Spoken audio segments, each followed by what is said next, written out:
नमस्कार, मैं हूं शिखा श्रेय और आप देख रहे हैं द नेटवर्क, जनता के लिए जनता के साथ। और हेमंत सरकार का 2 साल कल कार्यालय पूरा हो जाएगा और उन्होंने क्या कुछ उपलब्धि हासिल की है। वैसे धरना दिन पे दिन काफ़ी बढ़ते जा रहा है। जेपीएससी का मुद्दा बहुत गर्म है। इस बीच वो कल अपना प्रोग्राम करेंगे मोरहाबादी में, लेकिन हम कांग्रेस के साथ हैं और उनका राय जानना चाहेंगे कि क्या वो 2 साल में उन्होंने क्या कुछ किया है और इतना जो धरना हो रहा है उन पर इसका क्या रिएक्शन है। तो बताइए, सबसे पहले तो धरना जो इतना हो रहा है आप कैसे देखेंगे? 2 साल में धरना का जो स्तर है वो दिन पे दिन और बढ़ते जा रहा है, लोग नाखुश नजर आ रहे हैं। इस पर आप क्या कहेंगे? ये कौन सा धरना? एसबीएम धरना, जेपीएससी धरना या मूलवासी संगठन ये धरना? नहीं, देखिए इसको समझना इस तरह से है कि जो जेपीएससी के धरने की बात कर रही हैं तो वो पूरी तरह से राजनीतिक प्रेरित करके उस धरने को दिलवाया गया।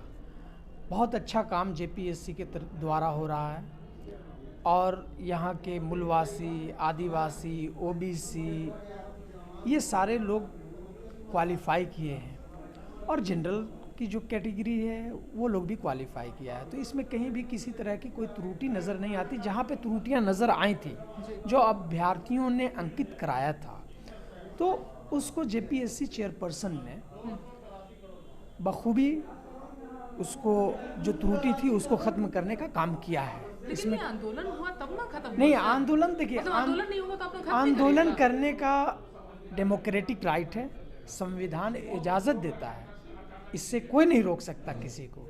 लेकिन आंदोलन को उग्र करने का किसी का डेमोक्रेटिक राइट नहीं है, संवैधानिक राइट नहीं है।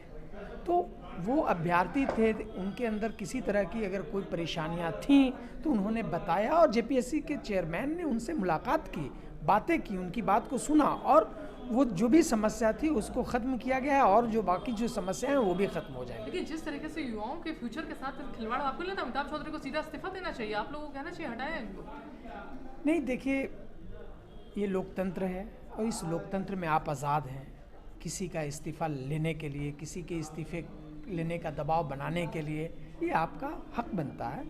आपको कानून, ये संविधान इजाज़त देता है तो आप बोल सकती हैं। लेकिन अमिताभ चौधरी बहुत अच्छे तरीके से देखिए, आप जब से झारखंड बना वो 21 साल हो गए।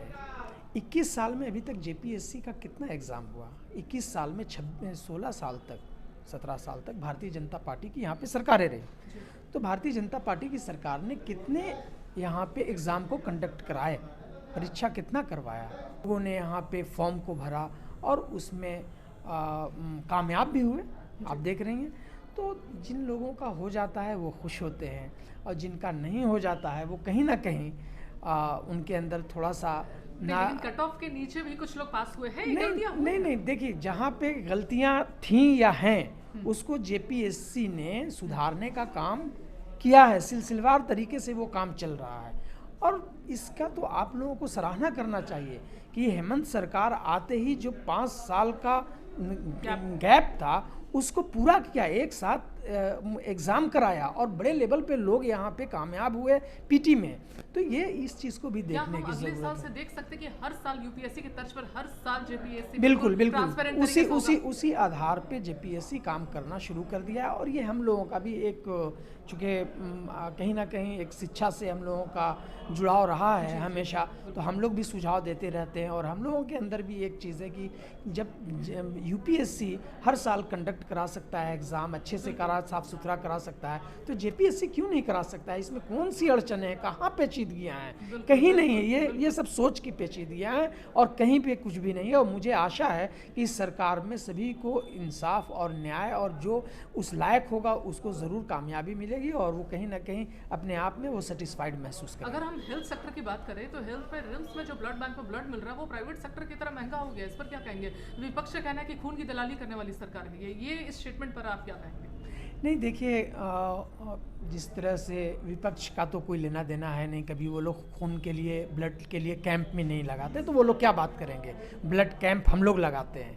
ब्लड कैंप हमेशा साल में 3-4 बार कांग्रेस भवन में लगता है।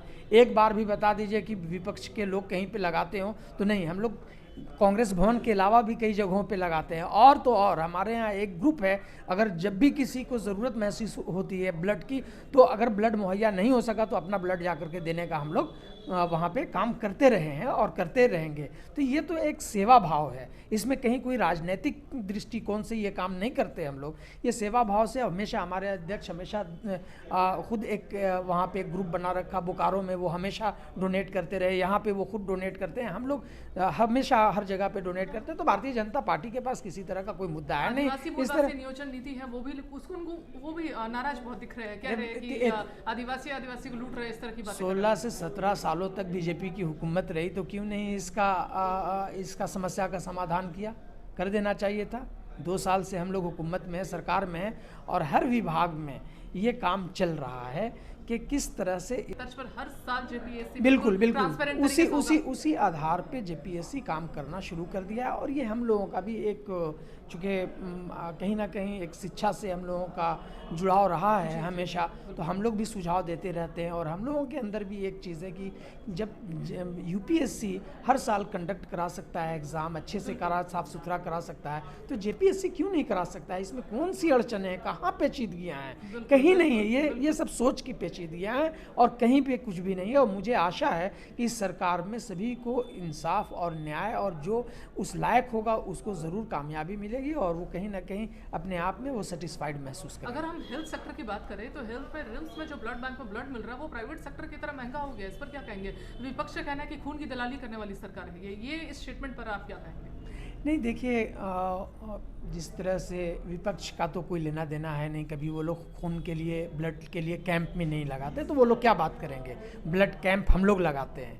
ब्लड कैंप हमेशा साल में 3-4 बार कांग्रेस भवन में लगता है। एक बार भी बता दीजिए कि विपक्ष के लोग कहीं पे लगाते हो तो नहीं। हम लोग कांग्रेस भवन के अलावा भी कई जगहों पे लगाते हैं। और तो और हमारे यहाँ एक ग्रुप है, अगर जब भी किसी को ज़रूरत महसूस होती है ब्लड की, तो अगर ब्लड मुहैया नहीं हो सका तो अपना ब्लड जा करके देने का हम लोग वहाँ पे काम करते रहे हैं और करते रहेंगे। तो ये तो एक सेवा भाव है, इसमें कहीं कोई राजनीतिक दृष्टिकोण से ये काम नहीं करते हम लोग। ये सेवा भाव से हमेशा हमारे अध्यक्ष हमेशा खुद एक वहाँ पे एक ग्रुप बना रखा बोकारो में, वो हमेशा डोनेट करते रहे, यहाँ पे वो खुद डोनेट करते हैं, हम लोग हमेशा हर जगह पे डोनेट करते हैं। तो भारतीय जनता पार्टी के पास किसी तरह का कोई मुद्दा है नहीं। इस तरह नियोजन नीति है वो भी नाराज बहुत दिख रहे हैं, कह रहे हैं कि आदिवासी को लूट रहे हैं, इस तरह की बातें। 16 से 17 सालों तक बीजेपी की हुकूमत रही, तो क्यों नहीं इसका समस्या का समाधान किया? कर देना चाहिए था। 2 साल से हम लोग हुकूमत में, सरकार में हैं और हर विभाग में ये काम चल रहा है कि किस तरह से इसका समस्या का समाधान किया जाए। सरकार जो है पैनी नज़र रखे हुई है इस पे। ये सब देखिए, मैं आपको आश्वस्त कराता हूँ, सेटिस्फाइड कराता हूँ कि सरकार में जितनी भी हम लोगों को ये गिफ्ट में जो समस्याएं मिली हैं भारतीय जनता पार्टी से, वो सारी समस्याओं का समाधान हम लोग मुकाबले के साथ बहुत अच्छे तरीके से करेंगे, संजीदगी तरीके से करेंगे, ताकि भविष्य में हमारे राज्य की किसी भी जनता को किसी भी तरह की कोई भी टेक्निकल प्रॉब्लम नहीं हो और वो अपने जो उनका जो मकसद है उसमें वो कामयाब रहे। आप 3 साल आप लोगों के हाथ में है, आगे के लिए क्या विजन है? नहीं, आगे 2 साल राज्य सरकार को हो गया। सबसे पहले तो राज्य सरकार के मुखिया कहीं पे लगाते हो तो नहीं। हम लोग कांग्रेस भवन के अलावा भी कई जगहों पे लगाते हैं। और तो और हमारे यहाँ एक ग्रुप है, अगर जब भी किसी को ज़रूरत महसूस होती है ब्लड की, तो अगर ब्लड मुहैया नहीं हो सका तो अपना ब्लड जा करके देने का हम लोग वहाँ पे काम करते रहे हैं और करते रहेंगे। तो ये तो एक सेवा भाव है, इसमें कहीं कोई राजनीतिक दृष्टिकोण से ये काम नहीं करते हम लोग। ये सेवा भाव से हमेशा हमारे अध्यक्ष हमेशा खुद एक वहाँ पे एक ग्रुप बना रखा बोकारो में, वो हमेशा डोनेट करते रहे, यहाँ पे वो खुद डोनेट करते हैं, हम लोग हमेशा हर जगह पे डोनेट करते हैं। तो भारतीय जनता पार्टी के पास किसी तरह का कोई मुद्दा है नहीं। इस तरह नियोजन नीति है वो भी नाराज बहुत दिख रहे हैं, कह रहे हैं कि आदिवासी को लूट रहे हैं, इस तरह की बातें। 16 से 17 सालों तक बीजेपी की हुकूमत रही, तो क्यों नहीं इसका समस्या का समाधान किया? कर देना चाहिए था। 2 साल से हम लोग हुकूमत में, सरकार में हैं और हर विभाग में ये काम चल रहा है कि किस तरह से इसका समस्या का समाधान किया जाए। सरकार जो है पैनी नज़र रखे हुई है इस पे। ये सब देखिए, मैं आपको आश्वस्त कराता हूँ, सेटिस्फाइड कराता हूँ कि सरकार में जितनी भी हम लोगों को ये गिफ्ट में जो समस्याएं मिली हैं भारतीय जनता पार्टी से, वो सारी समस्याओं का समाधान हम लोग मुकाबले के साथ बहुत अच्छे तरीके से करेंगे, संजीदगी तरीके से करेंगे, ताकि भविष्य में हमारे राज्य की किसी भी जनता को किसी भी तरह की कोई भी टेक्निकल प्रॉब्लम नहीं हो और वो अपने जो उनका जो मकसद है उसमें वो कामयाब रहे। अब 3 साल आप लोगों के हाथ में है, आगे के लिए क्या विजन है? नहीं, आगे 2 साल राज्य सरकार को हो गया। सबसे पहले तो राज्य सरकार के मुखिया माननीय हेमंत सोरेन जी को इसके लिए बधाई, और उनके साथ में जितने भी काबीना के मंत्री हैं, कैबिनेट मिनिस्टर्स हैं, उन सभी को बधाई। बड़े अच्छे तरीके से जितनी भी समस्या है उस समस्या का समाधान इन्होंने किया, उसको हैंडल करने का काम किया है। जैसे कोरोना काल में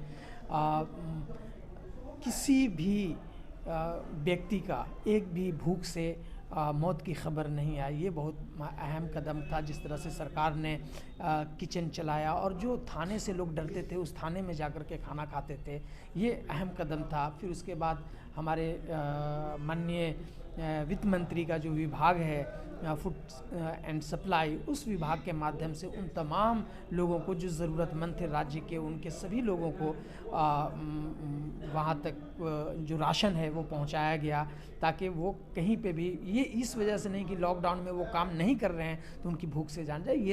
ये क्रेडिट सरकार को जाता है, ये देना पड़ेगा आपको। और इससे पहले जो यहाँ पे सरकारें थीं वो ना लॉकडाउन था ना किसी तरह की कोई परेशानी थी, उसके बाद भी लोग किस तरह से भूख से जाने जाती थी वो देखा है, वो माफ़ किया जाएगा। तो 50,000 से जो कम था, 50,000 तक जिन लोगों का ये कर्ज था, उस कर्ज को माफ़ किया गया। लगभग 3.5 लाख लोग इसके से फ़ायदा पहुंचा है और कंटिन्यू ये होता चला जा रहा है। और जितने भी कर्जदार हैं 50 लाख के, वो सभी का कर्ज माफ़ होगा। हम लोगों ने मॉब लिंचिंग की बात की थी कि जिस तरह से भारतीय जनता पार्टी की सरकार में, रघुवर जी के सरकार में मॉब लिंचिंग हुआ यहाँ पे, और मॉब लिंचिंग के लिए झारखंड जाना गया पूरे वर्ल्ड में, तो उसको कैसे ठीक किया जाए, तो उसके लिए एक जो सख्त कानून हो सकता था, उस कानून का प्रस्ताव हम लोगों ने पहले मैनिफेस्टो में था, सरकार बनने के बाद देखिए उसको पास किया गया। और जिस तरह से लोग यहाँ पे एक मोबिलाइज कर रहे हैं, लोगों को गुमराह कर रहे हैं कि ये जो बिल है वो किसी एक कम्युनिटी के फेवर में हो, किसी कम्युनिटी के ख़िलाफ़ है, बिल्कुल भी नहीं। मॉब लिंचिंग इंसानियत के ख़िलाफ़ होता है, मानवता के ख़िलाफ़ होता है। जो रघुवर दास के ज़माने में मॉब लिंचिंग हुआ था वो केवल किसी एक कम्युनिटी पे नहीं हुआ था, उससे ज़्यादा दूसरी मेजॉरिटी कम्युनिटी के ऊपर हुआ था। तो इस तरह की बिल आने से इतना तो ज़रूर है कि लोगों के दिमाग में ये बात बैठेगी कि इसके पीछे एक कानून है, वो कानून इतना सख्त है कि शायद इस तरह का अगर काम हम करते हैं तो बच नहीं पाएंगे। एक आखिरी सवाल मैं आपसे पूछना चाहूँगी कि हेमंत सोरेन जी का ये बयान था कि रोजगार क्या करना है, अंडे और मुर्गी बेचो, अपना ये कारोबार खोलो। आपको लगता है सीएम की तरफ से इस तरह का बयानबाजी करना उचित है?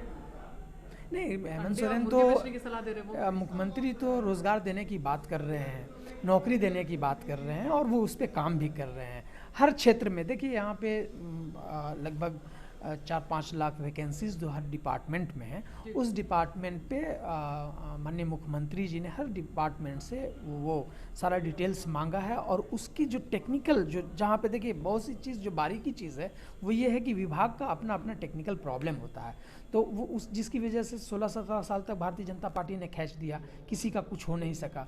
तो वो जो कहाँ पे प्रॉब्लम्स हैं, उस प्रॉब्लम की जड़ को उन्होंने पकड़ा है और उस जड़ को, उस प्रॉब्लम का, समस्या का समाधान करने के लिए ये बहुत ही सख्त निर्देश दिया है। और उम्मीद है कि बहुत जल्द वो सारे जो समस्या है उसका समाधान होगा और नियुक्ति जो प्रक्रिया है वो शुरू होगी। आप देखिएगा कि इन 5 सालों में जितनी भी सरकारी वैकेंसीज हैं, खाली है, वैकेंट हैं, वो सब भरी जाएंगी।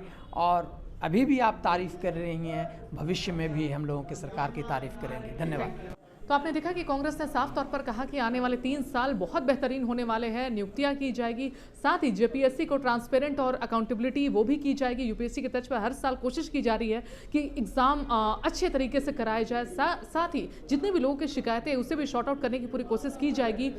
क्या होगा क्या नहीं, ये द नेटवर्क पे हम आपको रेगुलर बताते रहेंगे, आपको अपडेट देते रहेंगे। आप देखते रहिए द नेटवर्क, जनता के लिए, जनता के साथ। धन्यवाद।